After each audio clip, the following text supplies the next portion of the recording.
buenas tardes amigos, bienvenidos a su programa Actualidad y Derecho, ahora con mucho gusto en la señal de HCM Radio TV. Manuel, ¿cómo estás? Hola, buenas tardes con todos, buenas tardes César. Aquí feliz de volver a interactuar con nuestro público, ¿no? Ahora ya por la señal de HCM.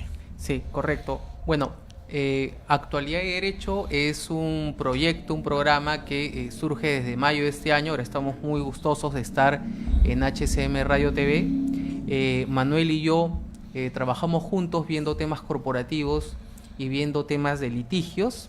Voy a hacer una referencia un poco breve sobre la trayectoria de Manuel. Manuel, junto conmigo, es socio de CTL Consultants.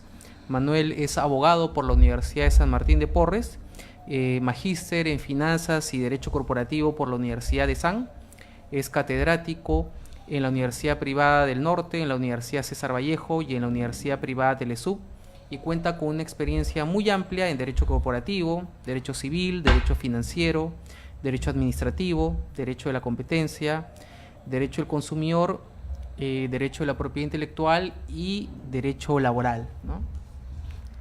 Bueno, aquí gracias por la presentación, César.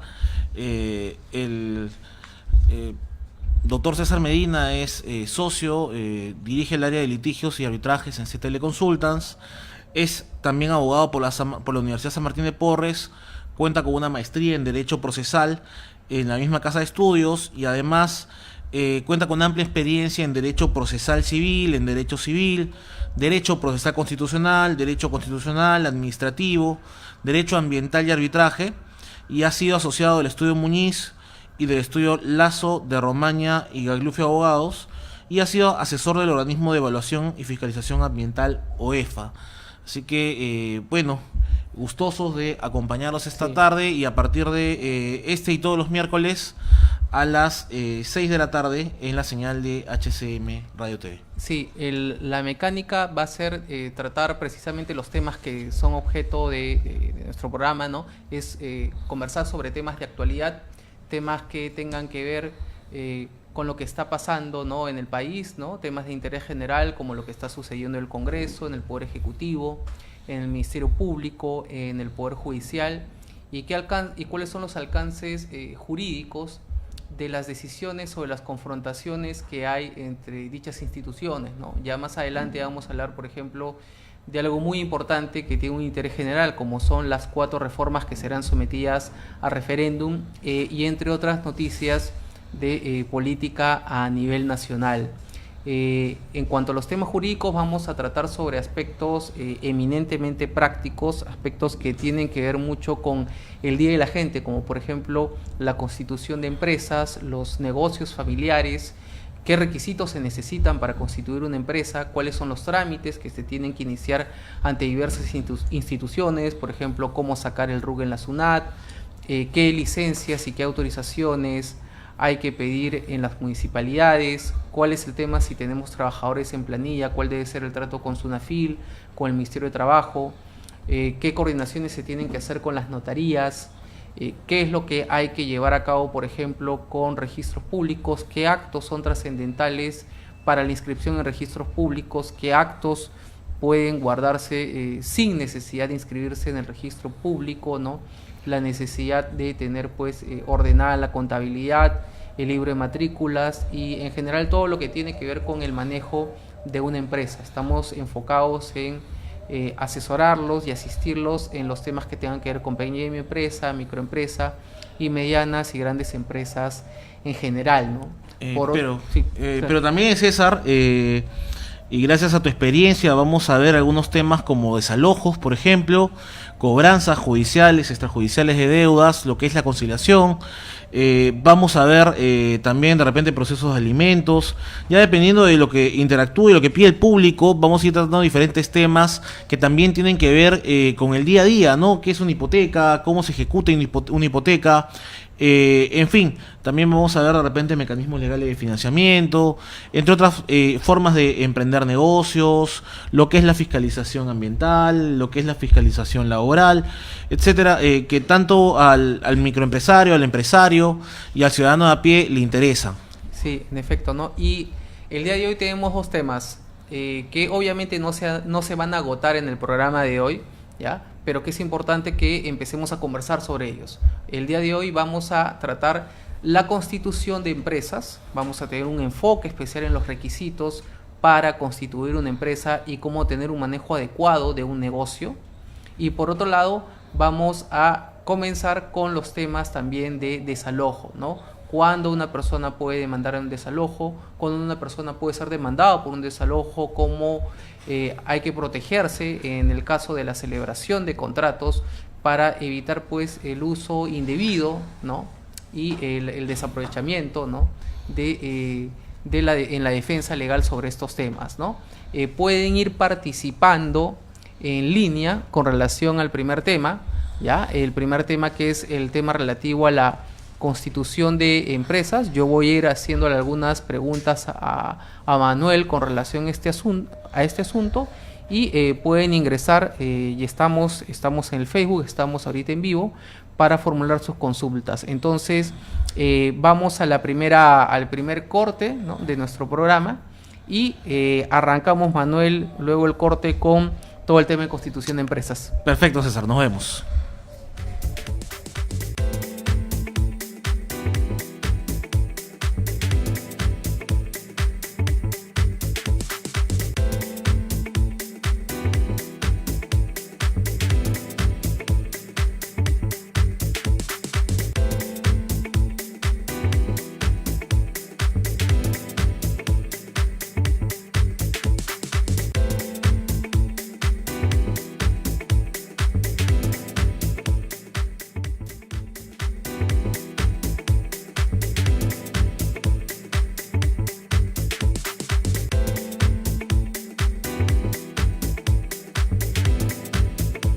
Bueno, amigos, volvemos con el programa y en esta primera parte vamos a conversar sobre la constitución de empresas. Los invitamos a que empiecen a realizar sus consultas a través del Facebook, ¿ya? Para que Manuel pueda absolverlas en ese sentido. Bueno, Manuel, arrancamos. Lo que me gustaría a mí es que le expliques a la gente básicamente, ¿no?, y en detalle, qué es una empresa, qué clases de empresas existen y qué se requiere de manera muy general para su conformación antes de ir a los temas de cada institución. ¿Qué nos puedes comentar? César, partimos con que las empresas, en realidad, y más específicamente las personas jurídicas, vienen a ser ficciones del derecho. ¿Y para qué el derecho crea ficciones? Para separar lo que son las personas físicas, los ciudadanos de a pie, los ciudadanos de carne y hueso, de estos entes a los cuales se les da la categoría de personas, ¿no? Y que actúan, que ejercen actos de la vida cotidiana y ejercen sus derechos a través de sus representantes y las personas que están detrás de estos negocios. Entonces, pues la empresa viene a ser una forma de realizar actividad empresarial. Ahora, no necesariamente se va a constituir una sociedad para hacer empresa. Se puede hacer empresa de diversas formas. Por ejemplo, está la persona natural con negocio.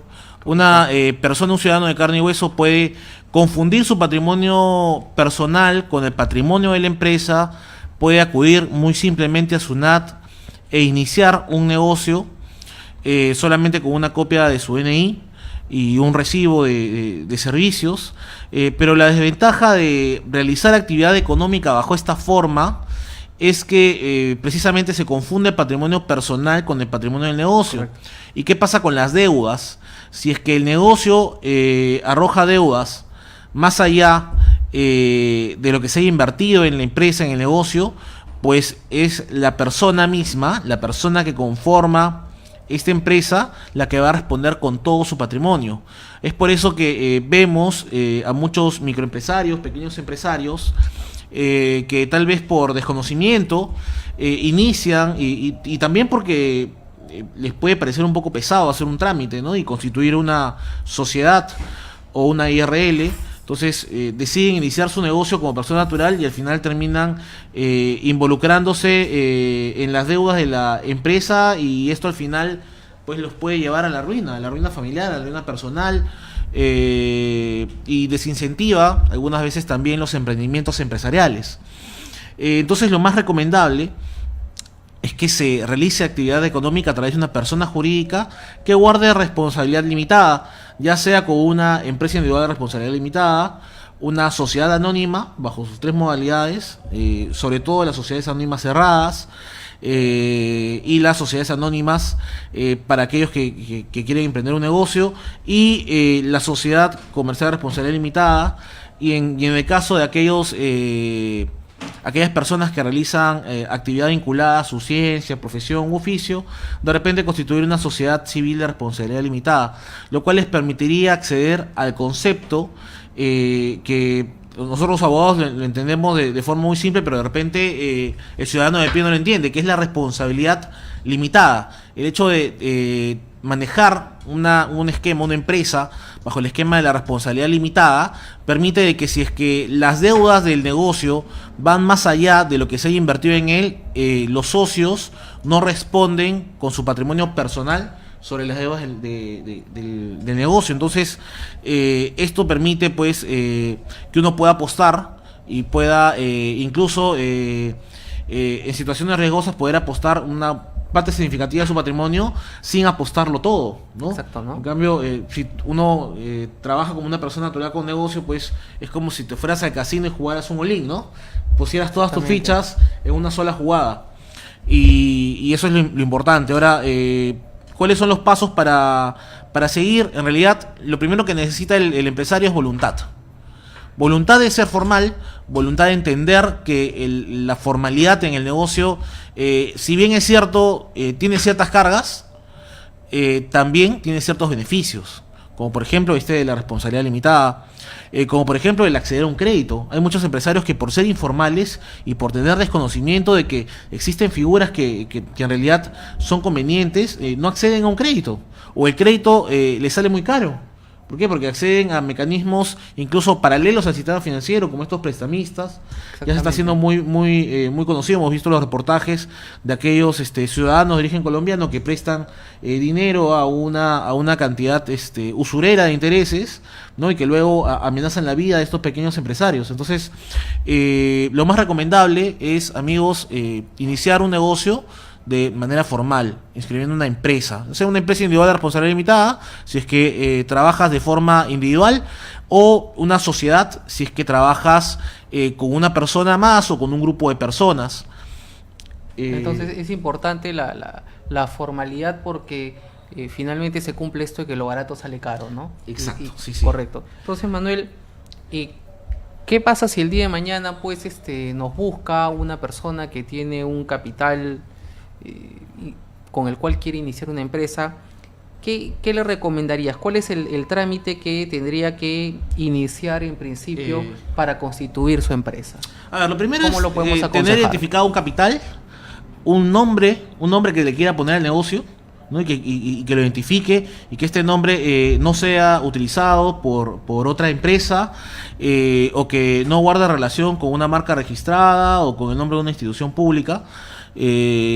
Básicamente eso, la identidad, las generales de ley de los socios o las personas que van a realizar esta actividad económica en conjunto, si es de manera individual, si la persona es casada, los datos del cónyuge.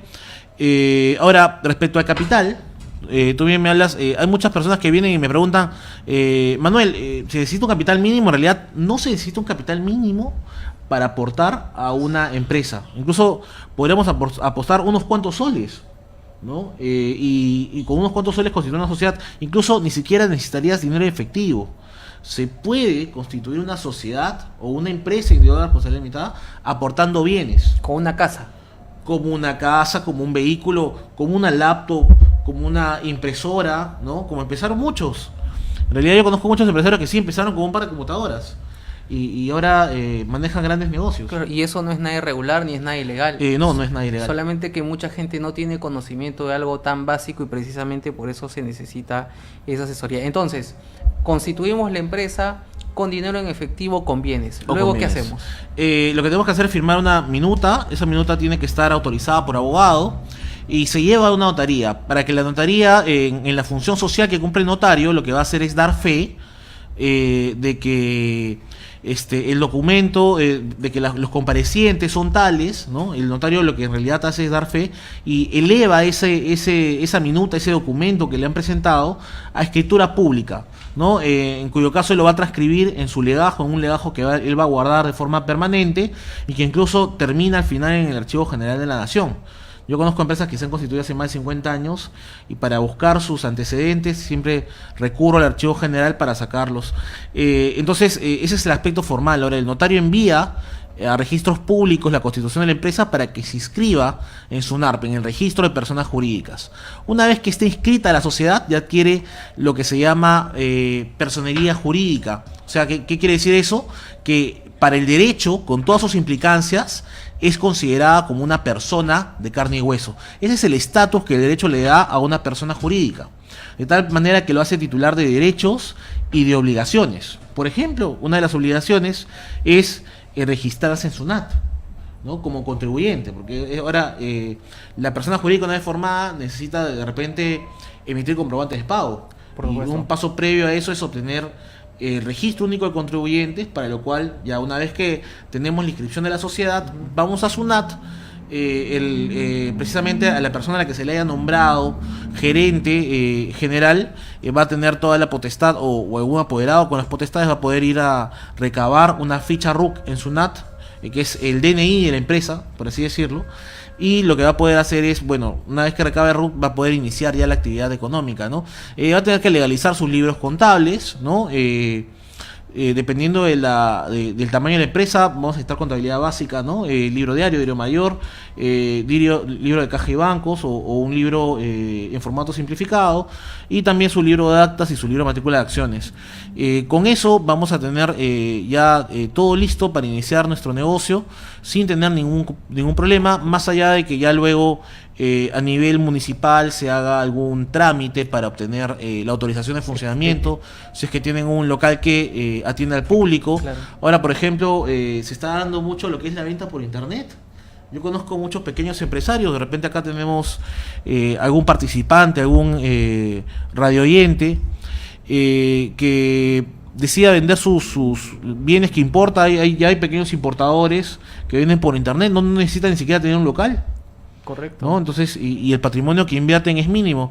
Y siendo formales van a tener una ventaja, ¿no? De que en función a cómo les vaya en el negocio, de repente, por el solo hecho de pagar impuestos, uno va a poder ir formando su flujo de caja, ¿no? Y este flujo de caja también es percibido por los bancos. Entonces los bancos lo que van a hacer es darle crédito, ¿no? Claro. Darle crédito en función a cómo le vaya en el negocio, ¿no? Justo Julián Osorio nos pregunta, ¿no? Hola Julián, los requisitos para una SAC. A ver, podemos repetir qué es una SAC, cuándo me conviene tener una SAC y qué requisitos de forma general necesito para conformar la SAC. Sí, en efecto, César, mira, la forma en la cual uno va a realizar empresa, ya sea como una sociedad anónima, como una SAC, como una sociedad anónima cerrada, como una IRL, depende de la necesidad del empresario. En este caso, por ejemplo, si hablamos de una sociedad anónima cerrada, la sociedad anónima cerrada está vinculada a grupos de estrecha vinculación. ¿Por qué? Se busca que sean empresas familiares, empresas donde se hablen de personas que tienen un vínculo muy cercano. ¿Por qué? Porque, así como lo dice su nombre, son grupos cerrados de personas. No cualquiera puede salirse de la sociedad, puede vender el capital, aquí se encuentra expresado en acciones. No cualquiera podría vender la parte que le corresponde al capital, que son las acciones, vendérsela a un tercero, sin el consentimiento previo o sin respetar el derecho de los demás socios a comprar esas acciones. Hay una preferencia de los accionistas. Ese se llama el derecho de adquisición preferente, ¿no? Y esto precisamente permite que la sociedad siga considerándose como un grupo cerrado. Como un grupo cerrado de personas que se conocen y que guardan una estrecha vinculación. Claro. Entonces, ese sería un aspecto importante. Ahora, ¿qué se requiere para constituir una SAC? De 2 hasta 20 socios. Solamente de 2 hasta 20 socios. El capital lo ponen ustedes. Establecer la forma en que se va a dividir el capital. Cuál va a ser el porcentaje de participación en el capital de cada uno de los socios. Tener una denominación social, que podría ser un nombre fantasía, no necesariamente vinculado al nombre de los socios. También establecer un domicilio, si van a trabajar en Lima, si es en Callao o en cualquier otra provincia. Y básicamente son datos, lo que les van a pedir, datos sus generales de ley, si son casados, el nombre del cónyuge, si van a aportar bienes, por ejemplo, también es importante que cuando se aportan bienes para constituir la sociedad, en vez de aportar dinero efectivo, y si uno está casado bajo el régimen de sociedad gananciales, tiene que recabar la autorización de la esposa o el esposo, ¿no? El cónyuge, para que se pueda dar por válidamente entregado el bien, ya que cuando uno está casado bajo el régimen de sociedad gananciales, los bienes son de ambos, ¿no? Entonces, tendría que intervenir el cónyuge en la minuta y en la escritura. Y básicamente eso, o sea, no se necesita más. Claro. Por ahí, cuando se quieran inscribir en SUNAT, un recibo de agua o luz del establecimiento donde van a realizar las actividades, y básicamente la copia de sus DNIs y la firma de un abogado en la minuta, claro, ¿no? Como tú indicas, es bien importante para quienes están casados la intervención del otro cónyuge, porque caso contrario, ese acto de disposición va a ser cuestionado a través de una demanda de ineficacia. De una demanda de ineficacia. No solamente eso, el registrador no lo va a escribir. Lo va a observar de inmediato, sí. ¿no? Entonces, a veces, por ahorrarnos unos soles, recurrimos a un profesional que no es idóneo, de repente un tramitador, para que nos constituya una empresa, pero al final nos terminan observando el título y tenemos que volver a gastar nuevamente en el trámite notarial, y al final nos puede salir un poco más caro, ¿no? Correcto. Manuel, volviendo al tema de SUNAT, que lo trataste de forma general, para quienes tienen una empresa ahora, para quienes están operando el día de hoy, ¿qué situaciones hay que advertir con especial rigor? Por ejemplo, un empresario que ha cumplido con lo básico y que ahora se ha descuidado en sus temas tributarios, ¿qué contingencias tú verías que podría tener en este momento y qué previsiones debería tomar ahora, justo en este final de año en SUNAT? Un error recurrente, muy recurrente, César, es que me llegan consultas de algunos clientes que por ignorancia me dicen: mira Manuel, a mí me lleva la contabilidad hace años, mi contador, y cuando yo le pregunto para hacerle un compliance tributario, una revisión de cumplimiento normativo, les pido los documentos, los libros contables, y los tienen vacíos. Entonces, hay muchas personas que de repente contratan a un contador y el contador no les tiene los libros. Y también pasa esto por el mismo empresario, ¿no? Que contrata a veces a un contador, y he visto casos en los cuales les pagan 50, 100 soles mensuales a un contador para que les lleve la contabilidad de negocios, y negocios que facturan $500,000, que facturan $250,000 de soles al mes, ¿no? Imagínate, y cuando ya llega la esquela de SUNAT y les hacen una fiscalización de 2, 3 periodos, un periodo, pues ahí saltan los problemas, porque no tenemos los libros al día. O cuando hay inconsistencias en la declaración jurada de impuesto a la renta. Por ejemplo, hace poco tuve el caso de una cliente que es empresaria y viene con un estado de situación financiera, lo que antes se le llamaba el balance, que indica que tiene mucho flujo de efectivo, mucho efectivo. Entonces SUNAT le ha hecho un requerimiento. ¿Por qué? Porque al contador se le pasaron 3 ceros. Al contador se le pasaron 3 ceros con SUNAT, y su flujo de efectivo es distinto al que declaró un flujo de efectivo distinto al real. Entonces lo que le están pidiendo es: o me rectificas o me pagas la diferencia. Entonces, por esto también puede ser sujeto a multas, ¿no? La SUNAT también está, incluso por la informalidad, está haciendo cruces, ¿no? El primer cruce que se detecta es a través de la bancarización con el ITF. Así que esto, si uno es un poco si uno es desordenado, si uno tiene un buen contador, una buena asesoría, si uno no revisa sus documentos y los tiene al día, pues obviamente van a haber problemas. Entonces, lo importante es curarse en salud y desde un inicio empezar ordenados. Claro, porque esa es la clave del éxito. Además de poder incurrir en una infracción administrativa a nivel de SUNAT, también, si darse cuenta, uno podría estar cometiendo algún delito tributario, ¿no? Lo cual haría la cosa mucho más compleja, porque ya no solamente estamos ante el riesgo de una multa, sino ante la eventual pérdida de la libertad personal, ¿no? Sí, mira, hablamos de delitos, a veces los mismos contadores vienen y le ofrecen a los clientes: mira, tienes mucho que declarar este mes, tienes mucho que pagar este mes como pago cuenta del impuesto a la renta. ¿Qué te parece si te consigo unas facturas? Y por ahí se consiguen, hay un mercado negro de facturas, lastimosamente, que hacen que uno cometa un delito, ¿no? Esta es una modalidad de defraudación tributaria. Hay que estar alertas y hay que no caer en este juego, ¿no? A veces por ahorrarse unos soles uno termina gastando mucho más dinero. Sobre todo cuando ahora que los medios informáticos permiten que hayan cruces más efectivos por parte de, claro, de la entidad. En efecto. Manuel, y volviendo a los temas civiles, por así llamarlo, ¿qué aspectos importantes uno tiene que considerar para aquellos que ya tienen una empresa o quieren constituirla ante notaría y ante registros públicos? Y en registros públicos, ¿qué actos podrían no ser inscritos? Porque sabemos que hay actos que no necesariamente tendrían que ser inscritos en registros públicos. ¿Qué consideramos con las notarías y con el registro público? Por ejemplo, hay actos que no son inscribibles en las sociedades anónimas, en sus tres modalidades: sociedad anónima cerrada, sociedad anónima abierta, sociedad anónima clásica.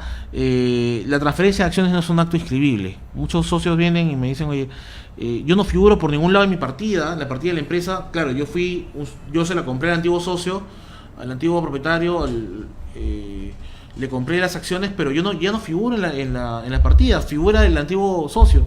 Precisamente es por eso que se llaman sociedades anónimas. No son actos inscribibles el hecho de saber quiénes son los socios.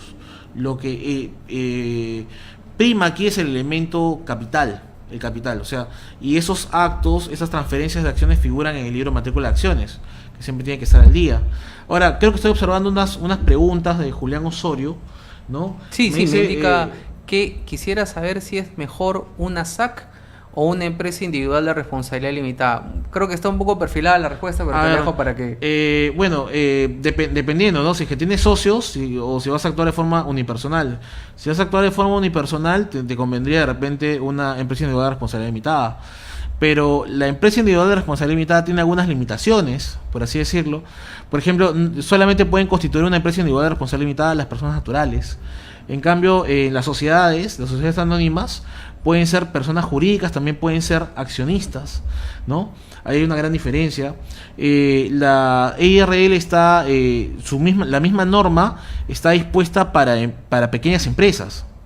Entonces, si uno quiere pensar en grande, como que no va a poder. Ahora también las empresas individuales de responsabilidad limitada están dadas para personas nacionales, no para extranjeros, no para capital extranjero. ¿Y hay un tope económico? En realidad el tope económico es para las ventas, ¿no? Para las ventas hablamos de 1.700 UITs para la pequeña empresa. Entonces, si vas a vender más que eso, ya no estaríamos dentro del marco de una EIRL.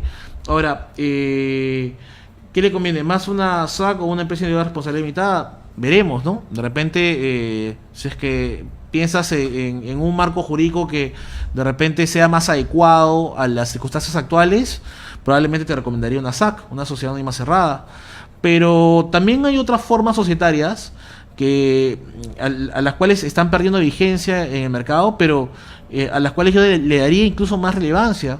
Por ejemplo, si quieres constituir una empresa familiar y uno de los socios va a asumir la gerencia y la gestión de la compañía, sería bueno de repente recomendarte una sociedad comercial de responsabilidad limitada. ¿Por qué?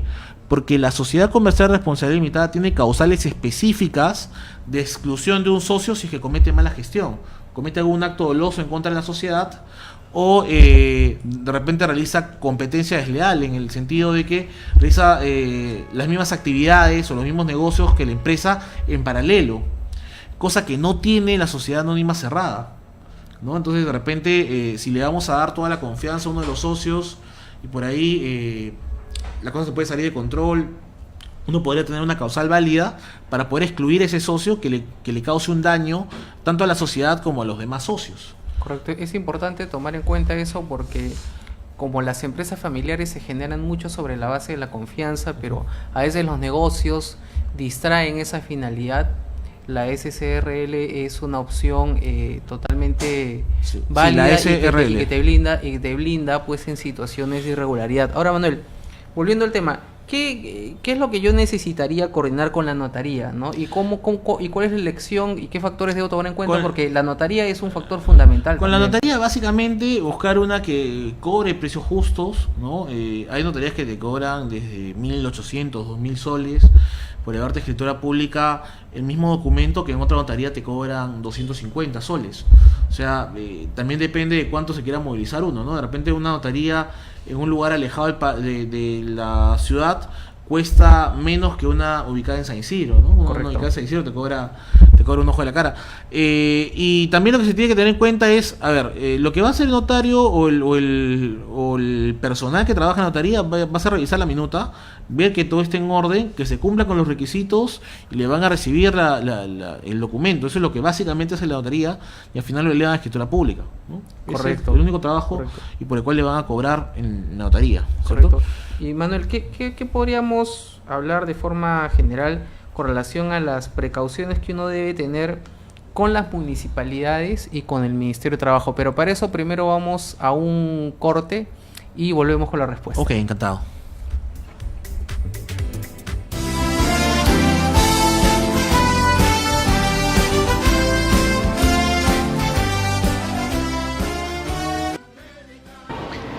Buen día, estimados amigos. Los esperamos en HCM Radio TV. En este programa Tecnología Médica y Salud estaremos debatiendo, analizando los temas de coyuntura de la salud en nuestro país. Los espero todos los jueves de 5 a 6 de la tarde en HCM Radio TV.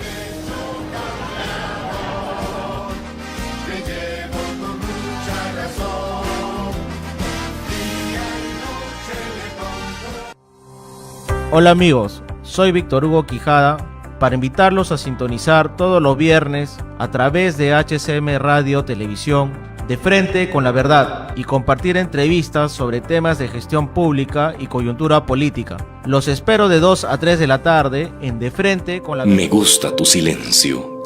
Es la mejor forma para expresar tus sentimientos. Me encanta cuando lloras porque me he quedado con parte de tu alma. Me ilusiono con tu sonrisa porque sé que ha valido la pena el momento. Congelemos este momento porque me encuentro entre tus manos. Toma un libro y vuelve a vivir.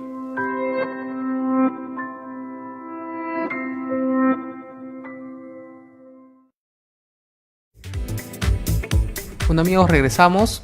Y en esta parte ya conversando sobre el tema de constitución de empresas, lo que te estaba preguntando Manuel era ¿qué necesitamos con relación a las gestiones en el Ministerio del Trabajo, SUNAFIL y las municipalidades? ¿Qué es importante que los empresarios tengan en cuenta? ¿Qué no les debe faltar? A ver, comencemos con el ministerio, con las municipalidades. Cuando uno va a alquilar un local, para cuando uno va a iniciar una actividad económica, lo que tiene que hacer es primero verificar que el local que vas a alquilar, de repente si vamos a alquilar un local, verificar que el local que vamos a alquilar guarde una compatibilidad de uso con el giro del negocio que vamos a desarrollar.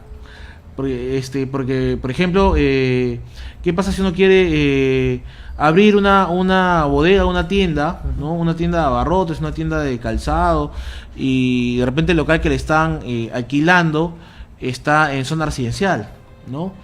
Y no hay comercio zonal? Entonces sería contraproducente porque no podría realizar actividad empresarial. La municipalidad nunca le va a otorgar autorización de funcionamiento. Eso es lo que se tiene que tener en cuenta. Se tiene que tener en cuenta también que se tienen que cumplir ciertas condiciones básicas de seguridad, ¿no? Y dependiendo, por ejemplo, nos puede tocar realizar, del tamaño local, nos podría tocar realizar una inspección en la misma municipalidad, o ya a partir de cierto metraje realizar una inspección ya a nivel regional, ¿no? Y solicitar un certificado de defensa civil, pero ya regional. ¿Cuánto demoraría esto aproximadamente? Bueno, si es en la municipalidad, depende de cada municipalidad, ¿no? Por ejemplo, la Municipalidad de Lima, aquí en el centro, tiene un trámite que es licencia ya, por el cual hace algunos años, hace ya como 15 años, que ha obtenido un premio de buenas prácticas gubernamentales. ¿Por qué? Porque te daban la licencia en 72 horas y te la siguen dando en 72 horas. Es más, la verificación de requisitos es ex post, ¿no? Para correcto. Pequeños negocios te dan de forma expresa la licencia de funcionamiento, siempre y cuando guardes la compatibilidad en el uso. Correcto. Por eso es importante revisar eso. Y con relación al Ministerio del Trabajo, ¿qué deberíamos considerar? Con relación al Ministerio de Trabajo, por ejemplo, podemos considerar inscribirnos en el registro si es que somos una micro o pequeña empresa, ¿ya? Y nuestro nivel de facturación no aspira a ser a cumplir ciertos rangos, ¿no? En un determinado en el rango más alto, 1700 UITs. Si no pensamos superar ese rango, ese umbral, entonces podemos inscribirnos en el registro REMIPE.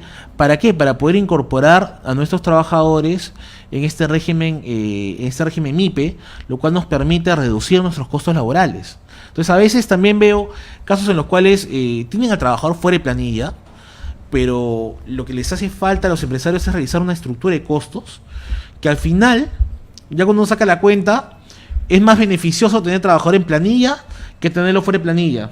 Y te digo por qué. Porque, a ver, en un régimen general, por cada sol que gastas en un empleado, gastas 50 céntimos más en beneficios y derechos laborales, ¿no? y tributos laborales. Pero si estás en el régimen MIPE, eso se reduce a la mitad. Entonces hablamos de que por cada sol, más o menos 25 centavos se irían a pagar entre tributos laborales y beneficios laborales. Entonces, si este gasto, si nosotros le pagamos fuera de planilla a un trabajador y el gasto no va a ser deducible, y por el contrario, si le pagamos dentro de planilla al trabajador con una planilla MIPE y tenemos el gasto deducible, ese 25% desaparece. Exacto, ¿no? O sea, compensamos lo que estamos dejando de declarar a SUNAT como gasto, lo compensamos declarándolo a SUNAT como gasto versus esa diferencia que hay entre ser MIPE o no ser MIPE. Entonces, lo que se tiene que plantear también es una estructura de costos laborales. Que es muy sencillo, uno se puede sentar y revisar qué conceptos podría de repente entregarle al trabajador que no son remunerativos. Hay conceptos como por ejemplo los vales de alimentos, que incluso pueden ser condicionados, ¿no? ¿Condicionados a qué? Por ejemplo, a que llegue temprano el trabajador o que cumpla una meta de ventas, ¿no? Y se le entrega un vale que represente el 20% menos de la remuneración. Y así podríamos incrementar sus ingresos, porque ¿quién no compra en un supermercado? ¿Quién no compra alimentos? ¿No? Y al trabajador le estamos dando un beneficio sin generar costos laborales. ¿Qué pasa, por ejemplo, con la movilidad supeditada, por ejemplo, la asistencia al trabajo? También siempre y cuando esté bien justificada, esta movilidad es un gasto que no genera tributos laborales, no genera costos laborales.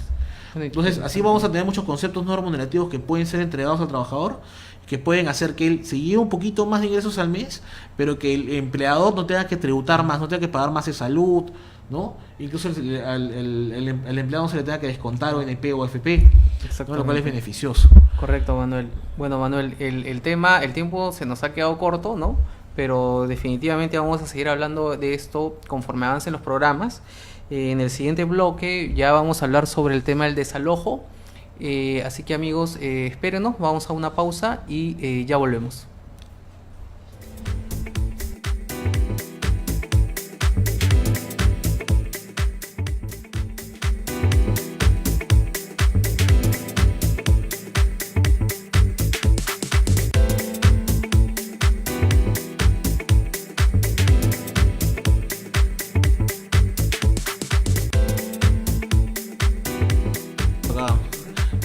Bueno amigos, ahora ya conversando, ya nos toca conversar con el doctor César Medina para hablar sobre el segundo tema de hoy, que es el desalojo, ¿no? Y César, por favor, indícanos qué es un desalojo. Sí, bueno, mucha gente piensa que porque tiene un inmueble y lo da en alquiler, ya tiene un negocio seguro, pero sucede que con el tiempo, ¿no? El inquilino solamente ha pagado la primera cuota o ha pagado una cuota y otra de adelanto y la garantía, y luego se olvidó del tema. Entonces, lo que es importante es conocer qué hacer frente a estas dificultades, ¿no? Que no son pocas, porque el índice de morosidad en el Perú es ciertamente alto. Y para eso existe la acción de desalojo, ¿no? El desalojo, pues, es la acción judicial que permite al propietario o todo aquel que tiene derecho válido a poseer un inmueble para desalojar a quien ya tiene una ocupación ilegal, sea porque siempre fue ilegal esta ocupación o porque en algún momento tuvo un título, tuvo un contrato que le permitía quedarse en un lugar y este contrato pues finalmente venció por incumplimiento y ahora lo que corresponde es que esta persona se retire del lugar o esta empresa se retire del lugar, ¿no? Los desalojos en el Perú han durado muchísimos años, durante bastante tiempo. Ha habido desalojos de 7 años, de 10 años.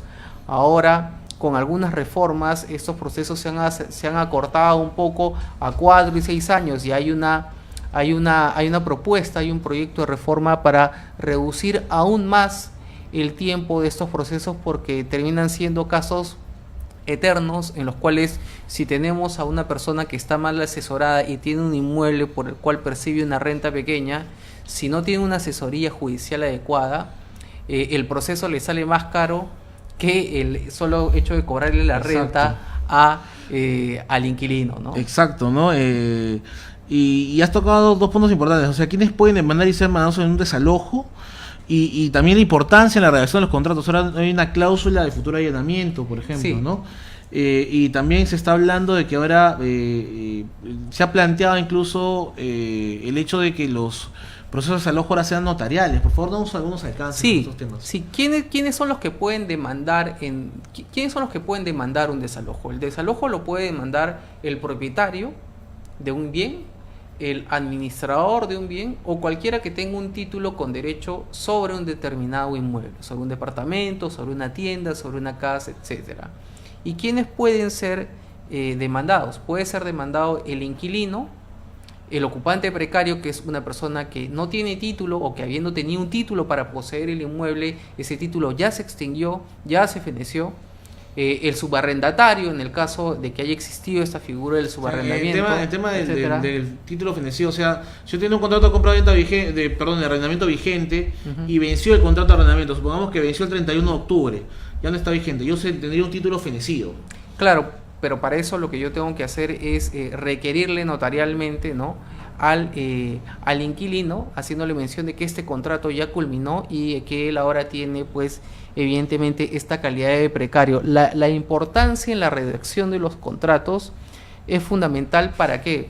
Para que no iniciemos un proceso judicial que va a caer con una demanda declarada improcedente, ¿no? Los contratos de alquiler ahora, en muchos casos, tienen esta cláusula de allanamiento futuro. ¿Y qué indica esta cláusula de allanamiento futuro?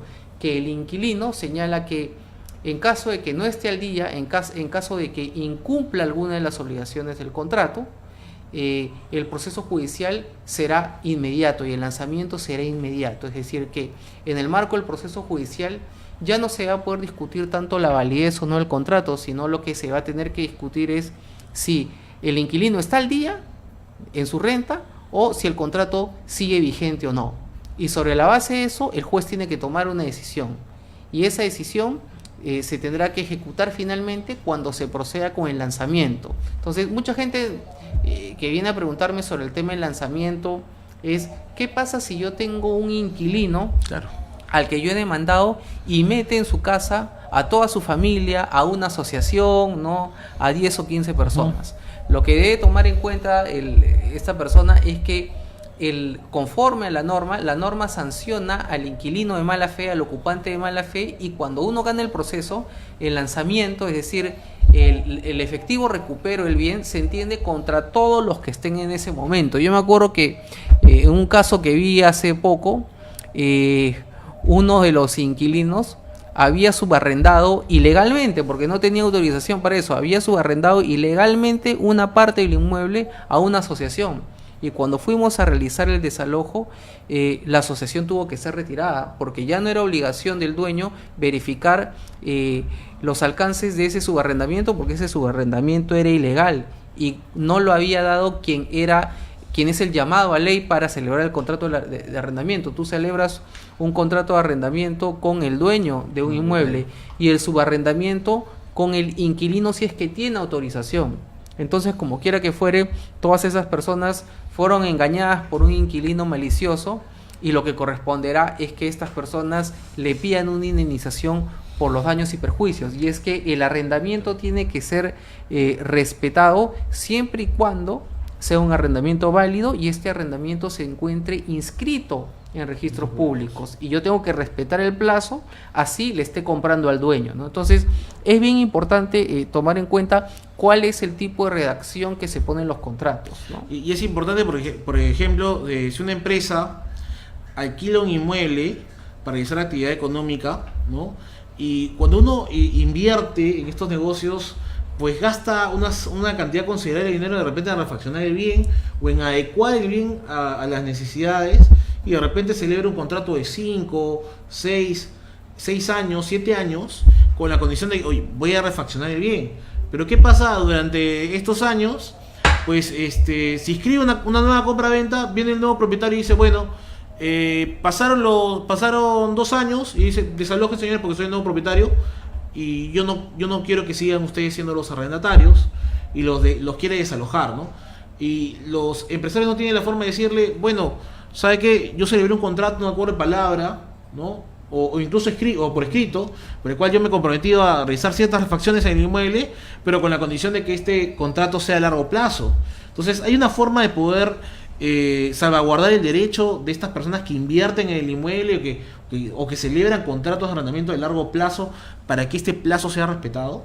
La solución es que este empresario haya sido asesorado adecuadamente para inscribir su contrato de arrendamiento en registros públicos, y solamente de ese modo el nuevo adquirente tiene la obligación de respetar el plazo de ese contrato. Por eso es muy grave cuando algunos empresarios hacen desembolsos muy importantes de dinero solamente teniendo acuerdos de palabra. Entonces, cuando a veces llegan los clientes, lo que nosotros proponemos es llegar a una negociación con el nuevo dueño, porque el nuevo dueño tiene derecho a desalojar, pero ese proceso va a durar años, ¿no?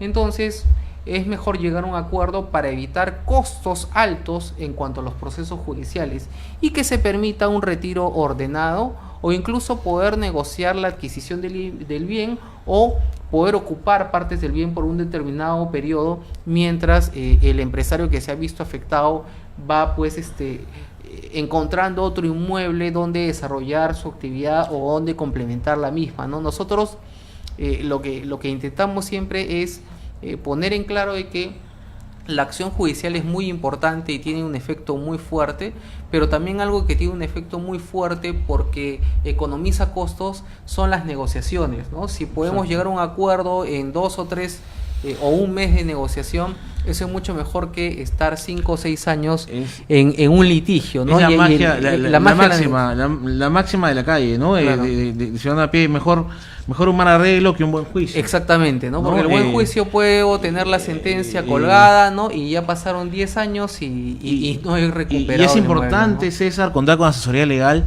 que sea eficiente y que busque alinear sus intereses con los intereses del cliente.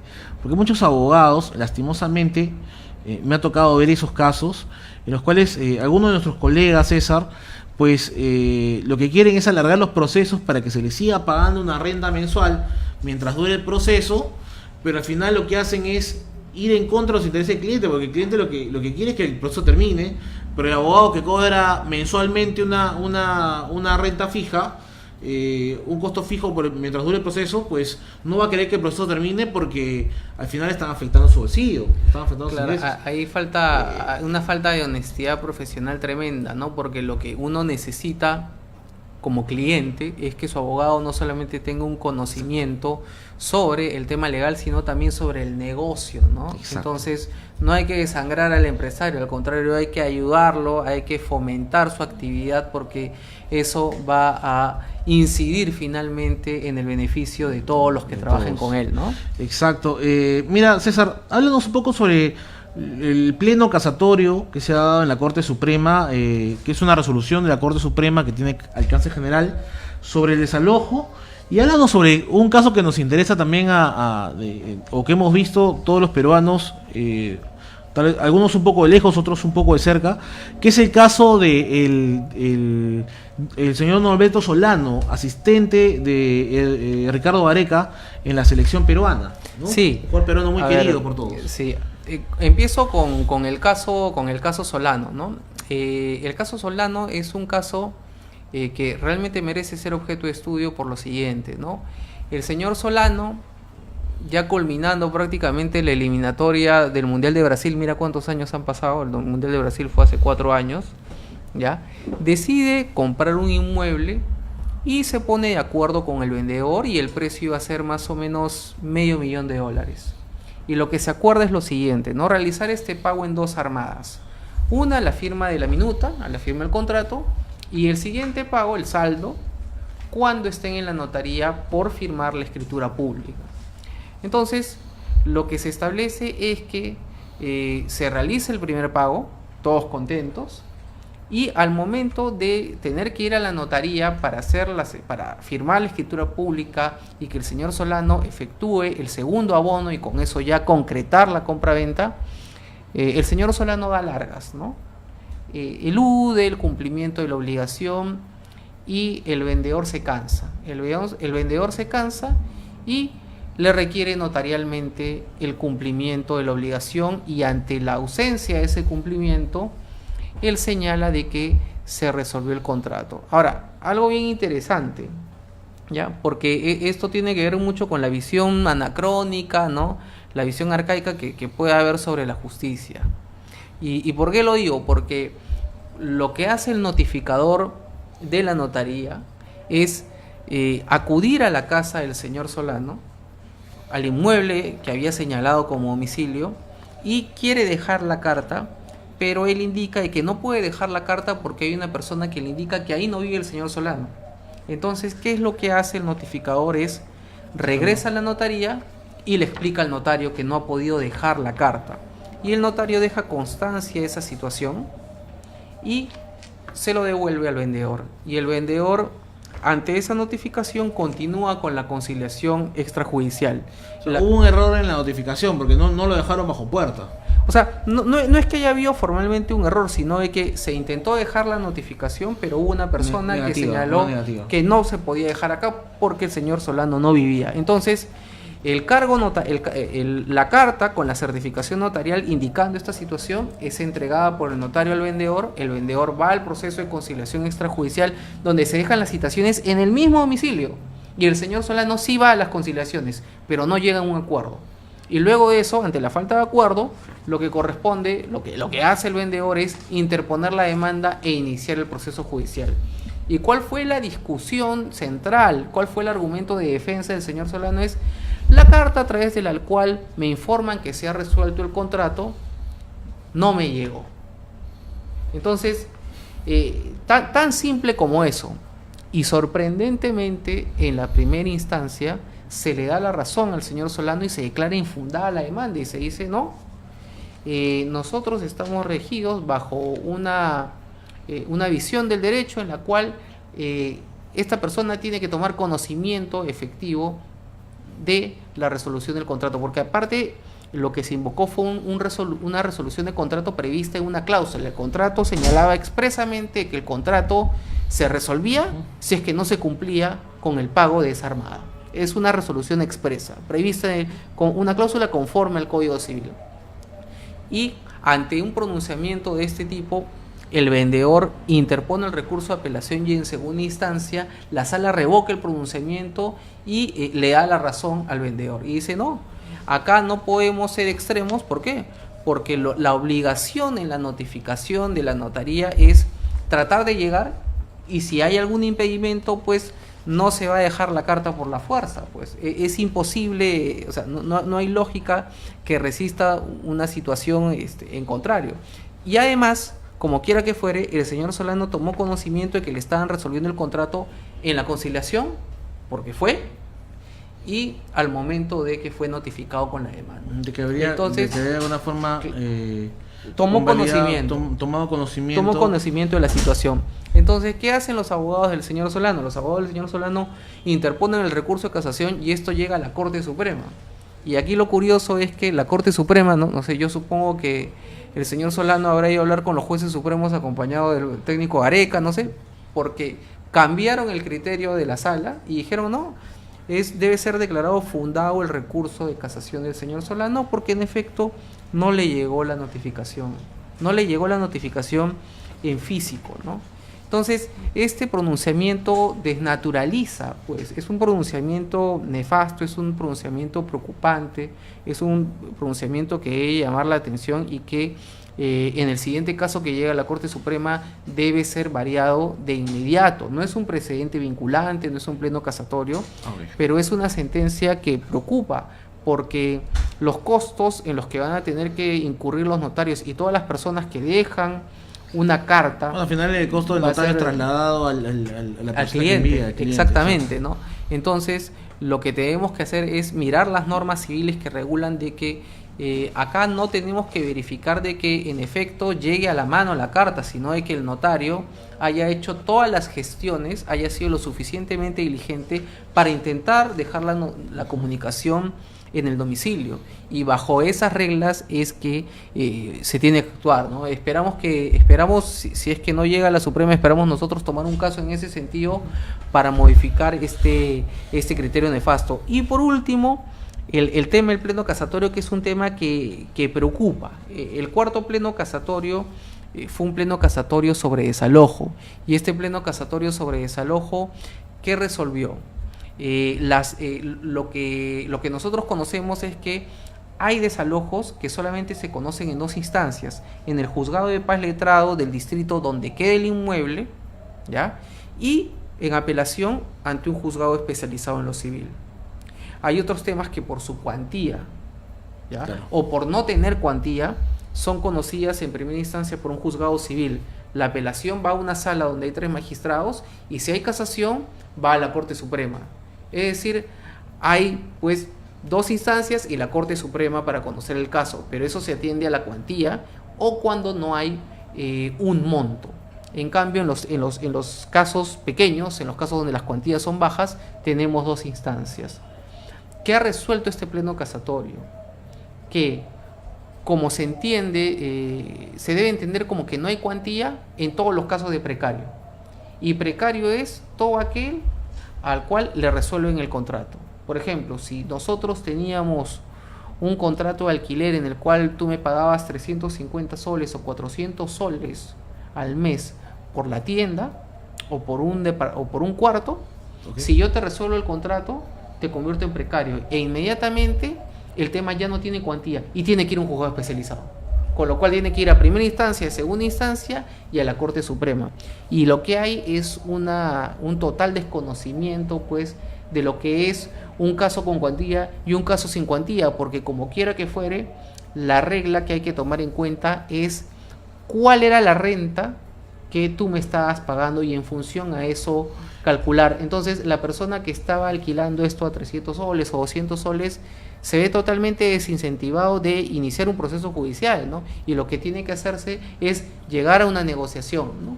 Hay casos en los cuales los montos de las rentas son altos y da lugar a que haya un debate amplio, hay un debate en el cual nosotros tengamos que acreditar claramente que somos los propietarios, tengamos que ir a las audiencias, tengamos que discutir ante la Corte Suprema, ante la Corte Superior, etcétera, ¿no? Pero este pleno casatorio resulta preocupante, ¿no? Porque lo que hace es alargar los plazos de los procesos cuando la tendencia debería ser a que estos se reduzcan, ¿no?